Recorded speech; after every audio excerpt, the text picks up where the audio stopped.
Hola, ¿qué tal, queridos amigos? Les habla Walter de FI. Quiero comentarles algo que hoy al amanecer me sorprendió eh, gratamente, pero también me hizo recordar experiencias, viejos tiempos y antiguas experiencias. Así que fue una mañana de sentimientos encontrados. Hoy, 31 de diciembre de 2022, amanezco con la noticia de que el Papa Benedicto XVI, Joseph Ratzinger, ha muerto, ha fallecido. Sé que no soy el único, habemos muchos en el planeta Tierra que esperábamos esta noticia y nos preguntábamos, bueno, y cuando muera Ratzinger, ¿qué hacer?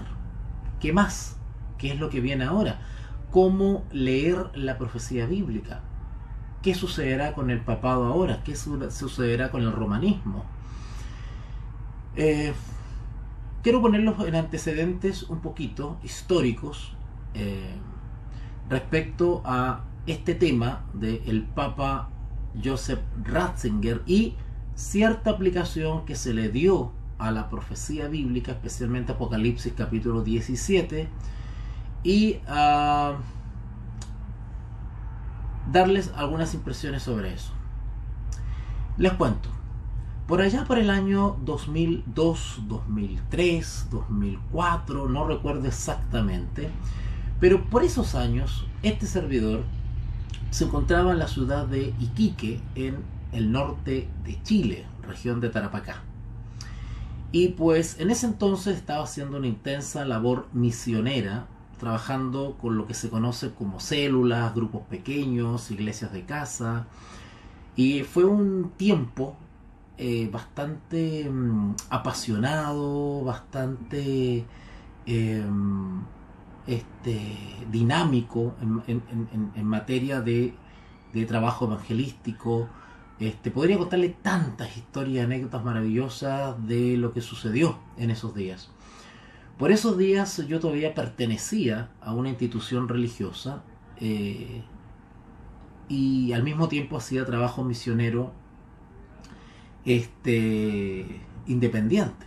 Y digo independiente porque ya venía teniendo problemas con la institución religiosa. Esta ya me estaba persiguiendo, ya me tenía el ojo echado, y por lo tanto yo entendía que si mi pasión por Jesús era tal, pues no podía detenerme ni amedrentarme frente a ningún tipo de coacción. Bueno, en ese conflicto y en esa vorágine en la cual le estoy relatando, pues estaba todavía vigente, estaba todavía reinando el Papa Juan Pablo II, Karol Wojtyła, Papa Juan Pablo II. Y estaba ya muy viejito y ya se hablaba ya de que iba a ser reemplazado, que con quién lo iba a reemplazar a su muerte. Y toda la prensa mundial en ese entonces pues no estaba internet como ahora, tan masificado, tan fácil de usar. Yo mismo ni siquiera tenía teléfono celular, y si tenía habré tenido algún aparato muy antiguo, pero en fin, que creo que no tenía teléfono celular, no existía WhatsApp. El único medio tecnológico que existía para poder difundir ciertas cosas era, pues, estaba recién saliendo el email, ¿no es cierto? Recuerdo el Hotmail, Yahoo y todo eso. Messenger creo que era algo que recién era muy incipiente. Y cuando uno quería pues repartir material o difundir material tenía que escribirlo en el computador e imprimirlo luego y repartir copias escritas, impresas, o por llamado telefónico, en fin, no estaban los medios de comunicación de difusión como es hoy ahora. ¿Para qué decirle WhatsApp y todo eso? Eso no existía. Entonces, pues, los medios internacionales hablaban de 6 o 7 candidatos para reemplazar a Juan Pablo II. Y este servidor, recuerdo que tenía uno de los candidatos que para mí era el preferido, y yo creo que con ese iba a reemplazar a Juan Pablo II. Bueno, un italiano y qué sé yo. Bueno, resulta que no sucedió así. Juan Pablo II fue reemplazado por uno que nadie se imaginaba, que era hasta ese entonces el director o presidente, ¿no es cierto?, de la Congregación para la Doctrina de la Fe, la antigua Inquisición. Y bueno, nos sorprendió a todos, pero ya está. Asume Benedicto XVI, Joseph Ratzinger como Benedicto XVI. Y en ese momento, cuando estaba a punto ya de producirse este cambio de papa, pues surgió una efervescencia, por lo menos en Latinoamérica, hasta donde yo sé, por la profecía de Apocalipsis 17. Yo tengo recuerdo que los más prominentes teóricos de la profecía venían de Brasil o Chile. No recuerdo personas de otros países que se hayan insertado, se hayan envuelto en este movimiento interpretativo que surgió en eso entonces. Estoy hablando de 2003, 2004, por ahí. Creo que argentinos también se unieron a esto, pero hubo un movimiento interpretativo grande en Sudamérica, y que esto corrió por todo Hispanoamérica. Y bueno, algunos de lo que aportaron en ese movimiento interpretativo fue este servidor. Yo ya venía estudiando profecías desde hace varios años, venía exponiendo profecías hace varios años, y por supuesto que ya le teníamos el ojo puesto a Apocalipsis 17 y a esos versículos que tanto nos han llamado la atención, que tiene que ver con los 7 reyes. Lo voy a leer textual. Y bueno, aparecieron, hasta donde me acuerdo, 7 interpretaciones de Apocalipsis 17. Unas parecidas a otras, pero se diferenciaban en pequeños matices, otras totalmente distintas. Estamos hablando de interpretaciones de Apocalipsis 17 distintas a la histórica, a la tradicional, digamos. Todos saben a lo que me refiero. Quienes me están escuchando y me conocen saben a lo que me refiero. Hay una interpretación histórica, una interpretación tradicional aceptada, ¿no es cierto? Pero lo que siempre aludí, hablo por mí en este caso, era de que no era objetable abrirse a nuevas propuestas interpretativas, siempre en el marco de la investigación no dogmático, ¿vale? Estas teorías o nuevas interpretaciones se planteaban justamente como eso, como trabajo interpretativo, como propuestas, proposiciones, ¿no es cierto? No como una doctrina, no como un dogma, absolutamente. Aunque hubieron personas, lamentablemente, como en todo movimiento religioso, como en todo despertar, que manifestaron fanatismo frente a esto, y esto lo presentaban en sus asambleas o reuniones como si fuese realmente algo que iba a suceder.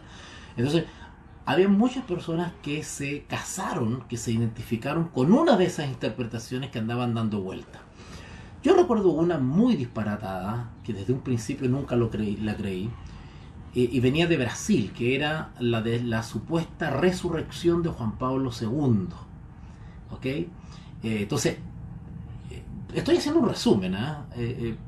Yo este tema lo traté en varias conferencias, y las tenía grabadas en YouTube, hasta cuando el burrismo y el extremismo o el ala apóstata y disidente pues denunció mis videos o mis canales de YouTube, y ahí se perdió gran cantidad de material. Pero yo este tema lo tenía grabado en videos, y hice muchas exposiciones públicas respecto a esto, analizando en detalle Apocalipsis 17.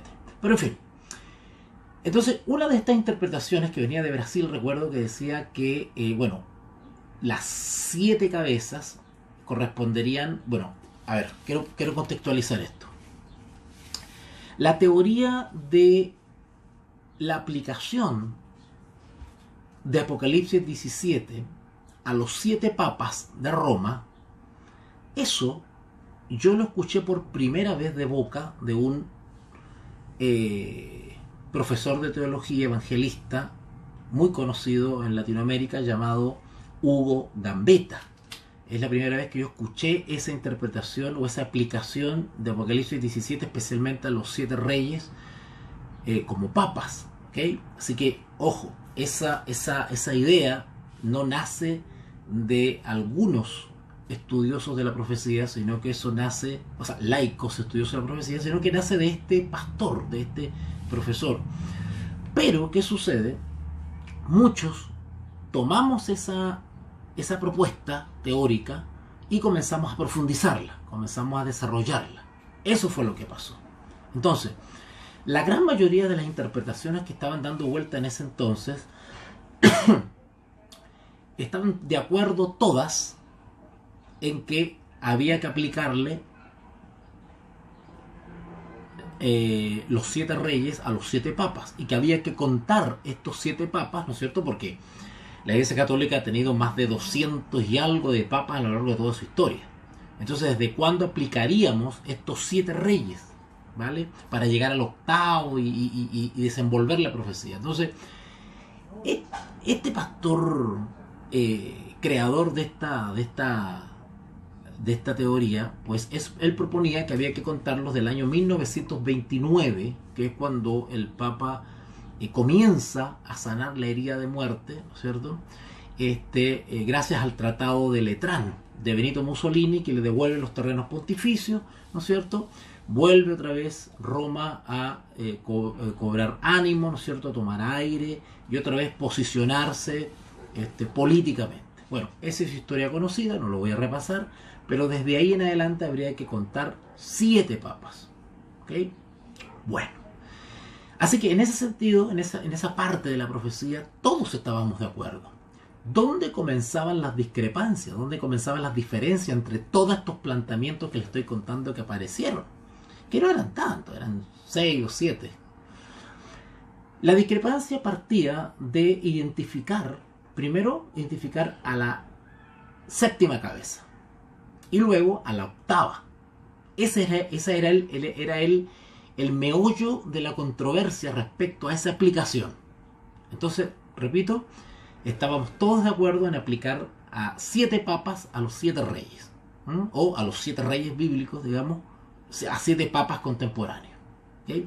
Pero la discrepancia surgía y las propuestas teóricas comenzaron a correr respecto a identificar quién era el 7º rey y quién era el 8º. Ahí se armó todo. Una de las interpretaciones que que recuerdo hoy día y que desde un principio la rechacé porque era muy disparatada, era una que venía de algunas personas de Brasil que decían que identificaban la 6ª cabeza con Juan Pablo II y decían que cuando muera Juan Pablo II, iba a resucitar. Eso es lo que planteaban estas personas. Mire, yo no recuerdo exactamente todos los detalles de esas interpretaciones, pero a grandes rasgos les estoy contando para aquellos que no estuvieron en ese tiempo, no experimentaron ese movimiento, y hoy seguramente van a empezar a escuchar por redes sociales muchas personas refiriéndose a esto. Entonces decían que el 6º rey era Juan Pablo II, efectivamente, y que el 7º iba a ser otro papa literal, que iba a reemplazar a Juan Pablo II. Obviamente nadie sabía quién era el 7º, claramente. Pero se hablaba que el 8º iba a ser una resurrección de Juan Pablo II. Eso a mí me parecía increíblemente disparatado. Y de hecho, como siempre he sido crítico de la iglesia, pues yo decía hasta dónde llega la torpeza o el fanatismo de abrazar algo que no tiene mucho asidero en realidad. Si ustedes se fijan en los textos bíblicos, pues el texto dice en Apocalipsis 17, 17:12. Esto para la mente que tenga sabiduría. Las 7 cabezas son 7 montes, sobre los cuales se sienta la mujer. Y son 7 reyes. 5 de ellos han caído. Uno es, ¿verdad? Se supone que es Juan Pablo II. Y el otro aún no ha venido, el séptimo, ¿verdad? Que para ese entonces no sabíamos quién iba a ser. Pero teníamos la certeza que era, según el texto bíblico, un rey, el séptimo, porque son 7. Así que el séptimo era un rey, esa era un papa. Eso sabíamos y teníamos certeza. ¿Quién iba a ser? No lo sabíamos. Después nos enteramos que fue Benedicto XVI. Pero este séptimo, es decir, el otro, no ha venido. Claro, cuando empezamos con estas interpretaciones estaba todavía Juan Pablo II. Y cuando venga, es necesario que dure breve tiempo. Luego versículo 11 dice: la bestia que era y no es también el octavo. Ya no se refiere a los reyes, sino que habla de la bestia ahora, a la bestia romana. Y de entre los 7 es también el octavo, y es de entre los 7. Y va a la perdición. Bueno, una de estas teorías, o creo que 2 de esas teorías, decían que el octavo iba a ser el mismo sexto, Juan Pablo II, que iba a resucitar a la muerte del séptimo. Como dice que va a durar breve tiempo, iba a morir e iba a resucitar Juan Pablo II. Y una cosa tremenda. Yo me acuerdo en ese entonces comenzaron a salir videos del funeral de Juan Pablo II, analizando la forma de la tumba, y una serie de cosas raras que sí, habrán tenido razón desde el punto de vista del ocultismo, de la masonería, y una serie de señales y símbolos, pero nada, no había prueba alguna de que el octavo iba a ser rey, porque la profecía habla de 7 reyes, no de 8 reyes. Cuando acá dice el octavo, parto de la base que el octavo no es un rey más de los 7. O sea, no hay un octavo rey, porque la escritura es clara, son 7. Por lo tanto, pase lo que pase, el número se tiene que mantener, 7. Algo tenía que suceder. Pero bueno, por ahí decían entonces que el octavo iba a ser un papa, un rey. De ahí ya está equivocada esa interpretación. Y más encima iba a ser una resurrección, ¿cierto? Por el poder del diablo, una resurrección, que el diablo iba a resucitar literalmente a Juan Pablo II. Un disparate. Bueno, eso no sucedió y no va a suceder. Y así podría contarles sobre otras interpretaciones también bastante fantásticas. Pero había una interpretación, que es la que aportó el norte de Chile, ¿vale? Y que fue la que diseñó este servidor. Y recuerdo que la diseñé por escrito, fue un ensayo que hice de unas 12 páginas, recuerdo. Y sacamos muchas copias, y las repartimos para que las personas pues pudiesen adentrarse en este tema y provocar interés, digamos, ¿eh? Ese era el objetivo. También hice conferencias públicas presentando esta interpretación. ¿Cuál era la interpretación que este servidor propuso? La interpretación que este servidor propuso fue la siguiente. Primero, basado en que la profecía señala que son 7 reyes, así que tenemos que atenernos a esos 7 reyes. No puede haber un octavo, un décimo y un duodécimo no puede. Tienen que haber 7 reyes. Por lo tanto, cuando venga ese octavo, que la profecía no dice que es rey específicamente, sino que habla de la bestia, pero ya voy a explicar por qué la profecía no le llama rey, sino que le llama bestia. Y sin embargo lo incluye en los 7, porque dice es de entre los 7. Y es una cosa enigmática, pero puede desenrollarse la madeja. Bueno, me retrotraigo otra vez a ese entonces. Aparece Benedicto XVI como el séptimo, ¿vale? Así que ya no teníamos duda de la identidad, ¿no es cierto?, de quién era, ¿no es cierto?, de qué persona era, ya sabíamos, el sexto pasó, ¿no es cierto?, y llegó el séptimo. Ahora la incertidumbre estaba en el famoso debe durar breve tiempo. Entonces la pregunta era, bueno, ¿este Benedicto durará breve tiempo? Y si dura breve tiempo, bueno, quiere decir eso que va a morir. Porque eso es lo otro. Nosotros, para poder contar la sucesión, ustedes saben que los papas son vitalicios en el cargo, digamos. Están hasta que se mueren. ¿Vale? Por lo tanto, de ahí en adelante podemos contar un papa distinto, una vez que se muere uno de ellos. Ahí recién se puede contar como el siguiente, ¿vale? Y así desde el primero, el segundo, el tercero, el cuarto, el quinto y el sexto.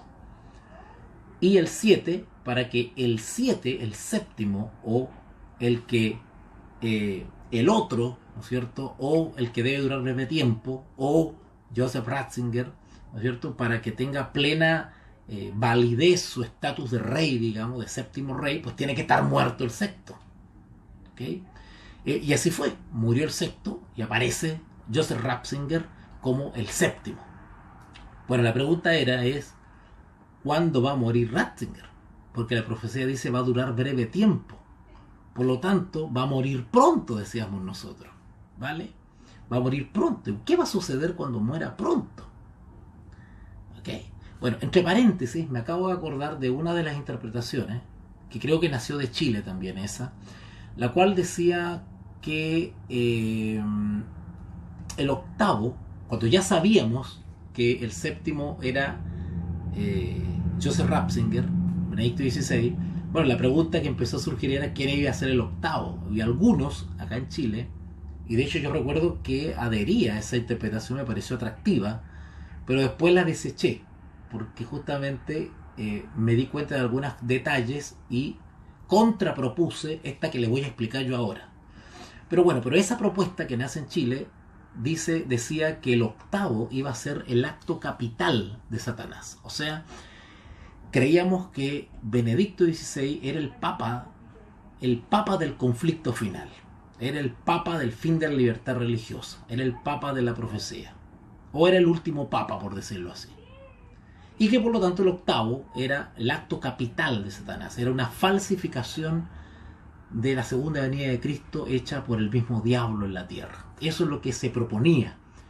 Luego este servidor hizo la contrapropuesta, y que para mí fue la definitiva, y no porque yo haya sido el autor, sino porque era la más lógica, era la más coherente, ¿m?, de todas las que se habían propuesto. Y esa propuesta decía así, decía que y a todo esto, esta última propuesta que lancé, digamos, a la opinión pública, por decirlo así, la hice ya cuando la efervescencia del movimiento este interpretativo había cesado. Ya no estaba en ebullición el tema de los papas, porque cuando aparece Benedicto XVI, como que este movimiento interpretativo se desinfla y pierde esa fuerza, ¿verdad? Era muy notorio, ¿no es cierto?, cuando Juan Pablo II todavía estaba vivo, porque todos esperábamos que era el séptimo, pero una vez que sale Benedicto XVI, como que se apaga el movimiento y a nadie le interesó investigar Apocalipsis 17. Hubieron muchas desilusiones, decepciones, y como les digo, hubieron movimientos fanáticos que empezaron a presentar esto como doctrina, etcétera, etcétera. Bueno, pero la interpretación final que hice sobre este capítulo fue la siguiente. Y disculpen que me extienda tanto, pero hay tanto que aportar y que contar anécdotas, historias y experiencias. Bueno, la interpretación final fue esta.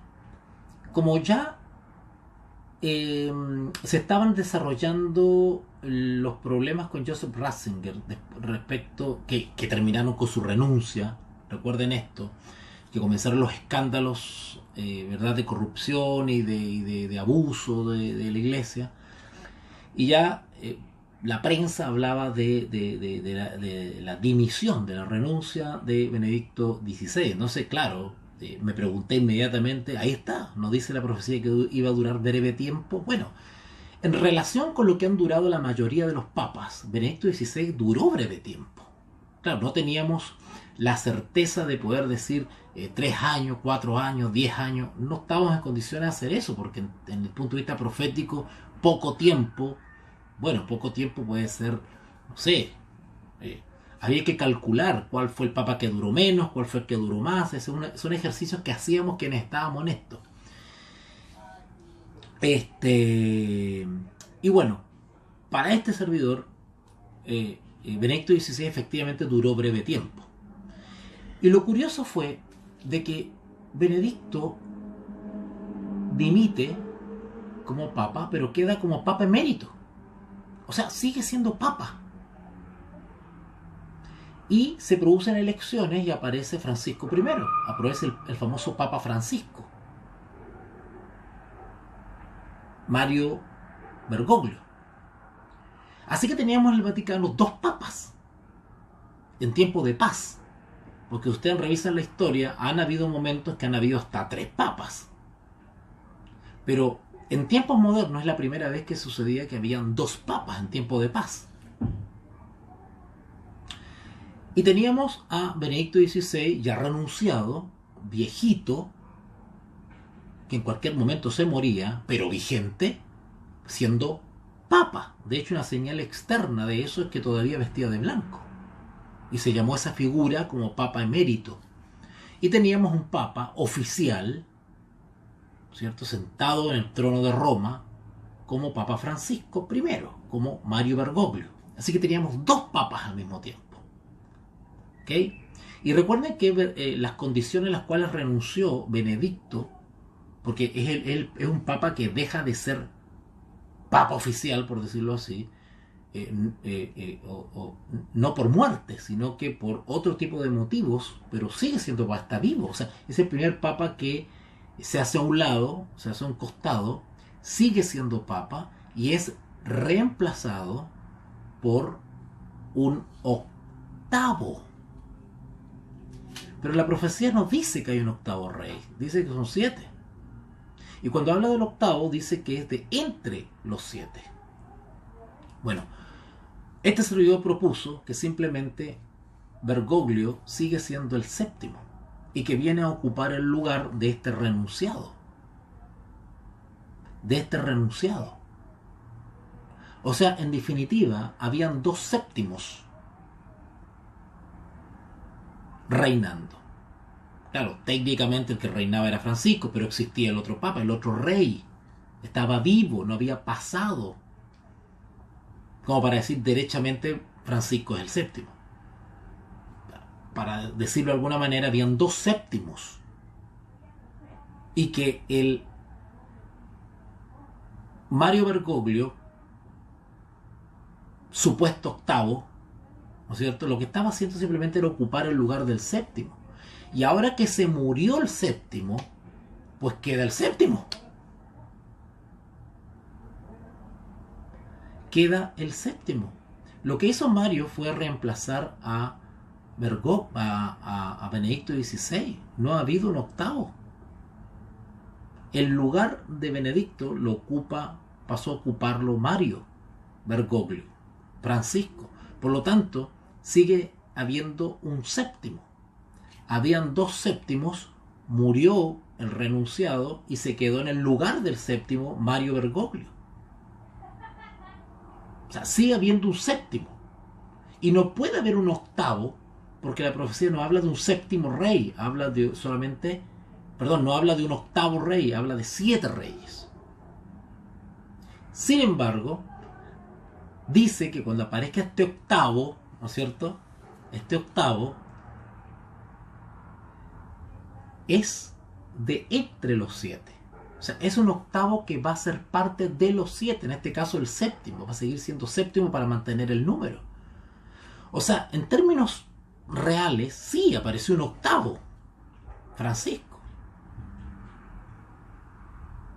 Pero para cumplir la profecía de este Francisco no puede ser un octavo derechamente, sino que tenía que ocurrir este fenómeno del Papa emérito para que Francisco ocupara el lugar del 7º. porque el octavo tenía que ser de entre los 7.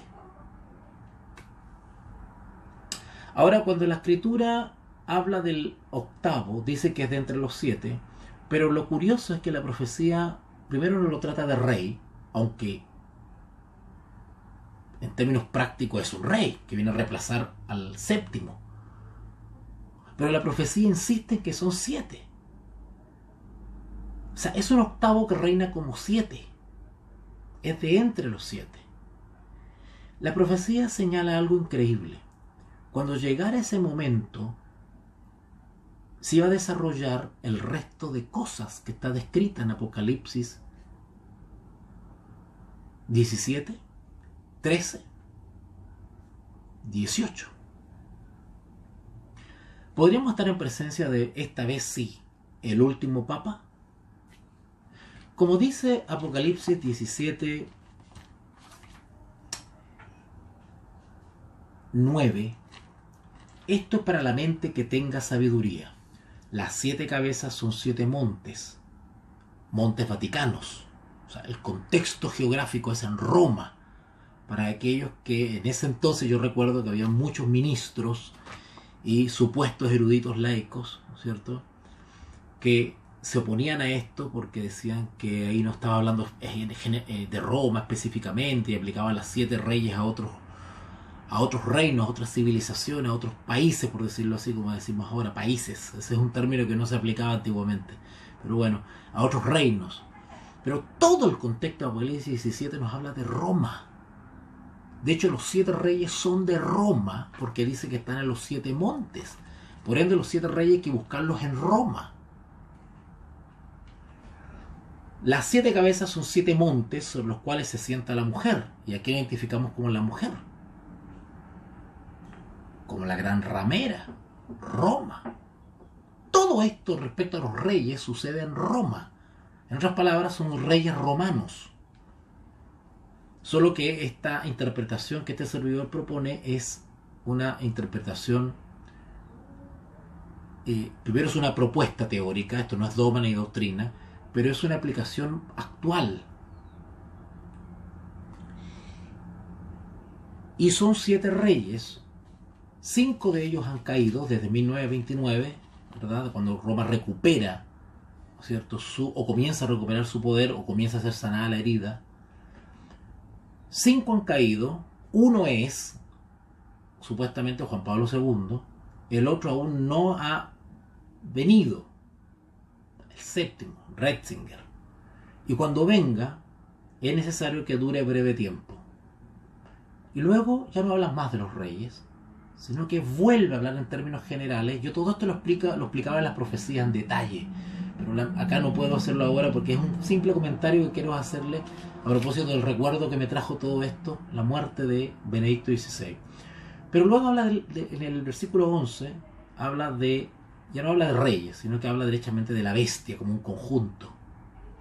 Y si algunos recuerdan las conferencias que di hace más de 15 años, ustedes pueden recordar que yo hacía una diferencia entre la mujer y la bestia.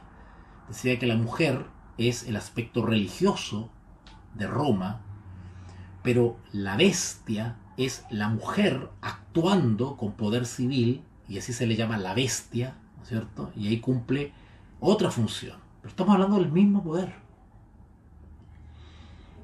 Y después dice la bestia que era y no es, ¿cierto? Estamos hablando de Roma, la bestia que no era y no es también el octavo. Y es de entre los 7.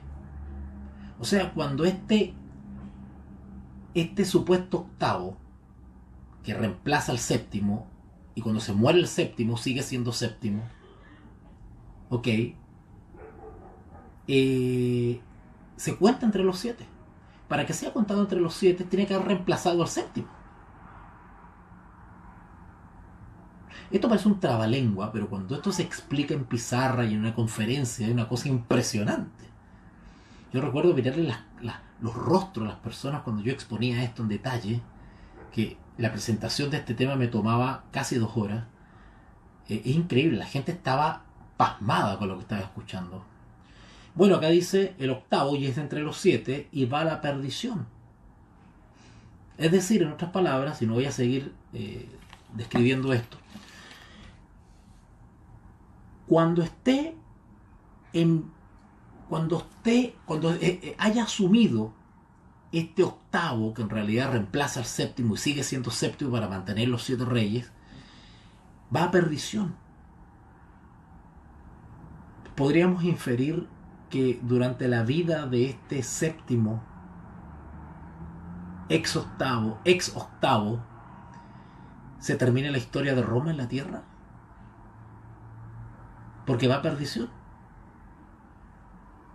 Y se extrapola tanto este octavo con el conjunto, con la bestia. Hay un actuar general y ahí es la perdición. Nosotros sabemos que desde el punto de vista profético, cuando hablamos de perdición, estamos hablando de juicios, castigos divinos, plagas. ¿Será que este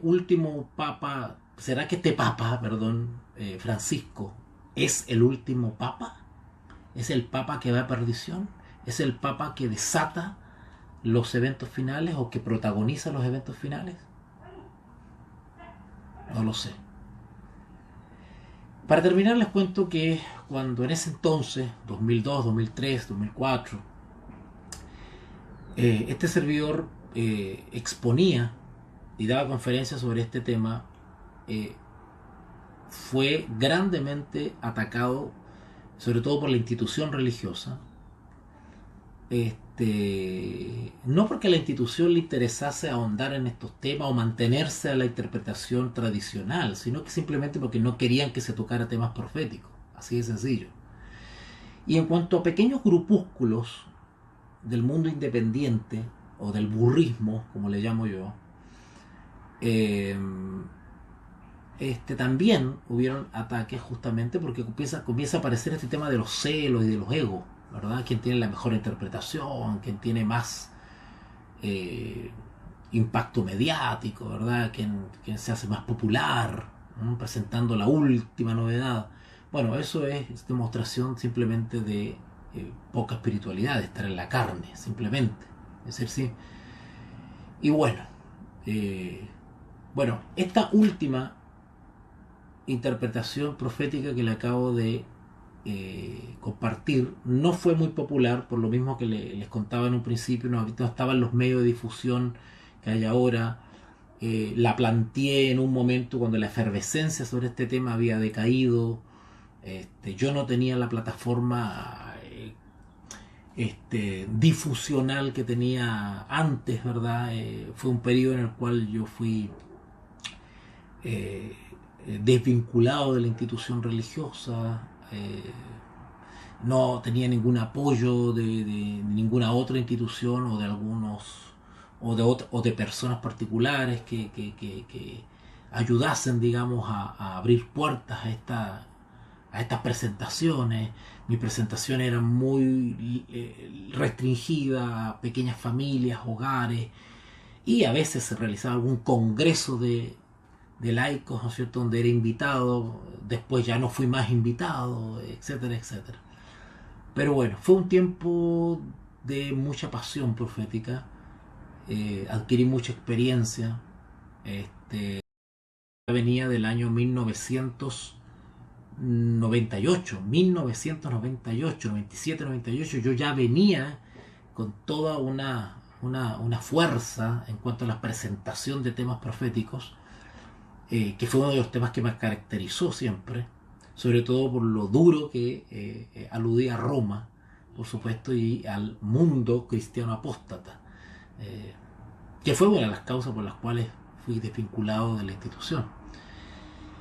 Así que el clima del fervor profético yo lo sitúo en esos años, 2002, 3, 4, por ahí, de lo cual tengo el orgullo de decir que fui parte y protagonista. Muchos no se acordarán, claro que sí, por supuesto, como les digo, por el tema de internet, no estaba ese tema de difusión de ese tiempo, pero algunos se acordarán.